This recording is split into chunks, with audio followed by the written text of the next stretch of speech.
First time smoking weed with a creepy stranger. As I took the joint from the stranger, my palms began to sweat and my heart raced even faster.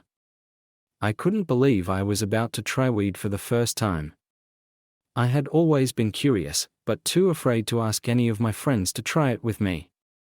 And yet, here I was, about to take a puff with a complete stranger.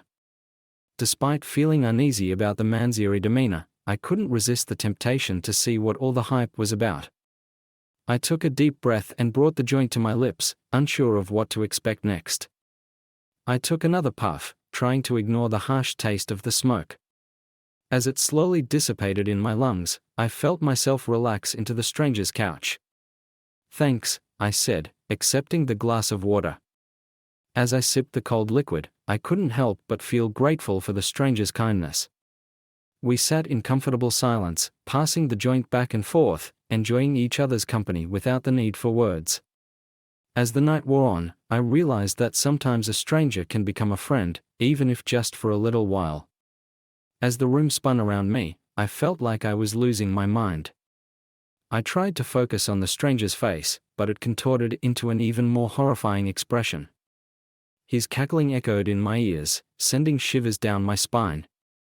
I desperately tried to muster the strength to leave, but my legs would not obey. I was trapped, at the mercy of this sinister figure. It felt like an eternity before the spinning finally stopped and the room fell silent. But the memory of that demonic cackle would haunt me for days to come.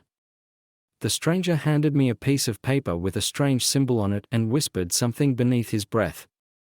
Suddenly, I felt paralyzed, my mind unable to comprehend what was happening to me.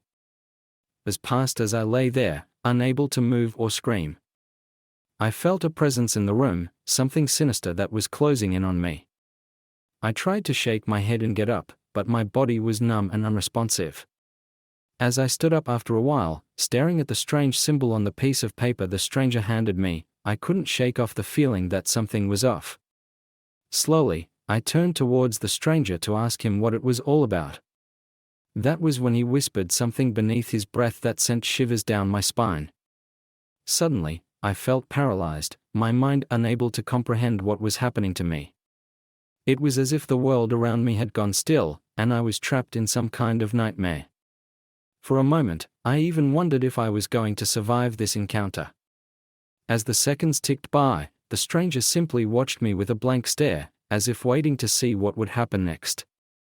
When I thought it was all over, the stranger appeared again, standing over me with his twisted smile. He whispered a few words, and suddenly everything went black. When I finally came to realization, I was alone in the room.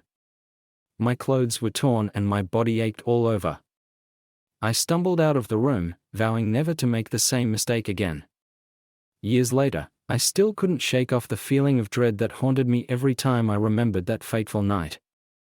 The stranger had left an indelible mark on my mind, a reminder of the horror that can lurk behind the facade of a charming smile.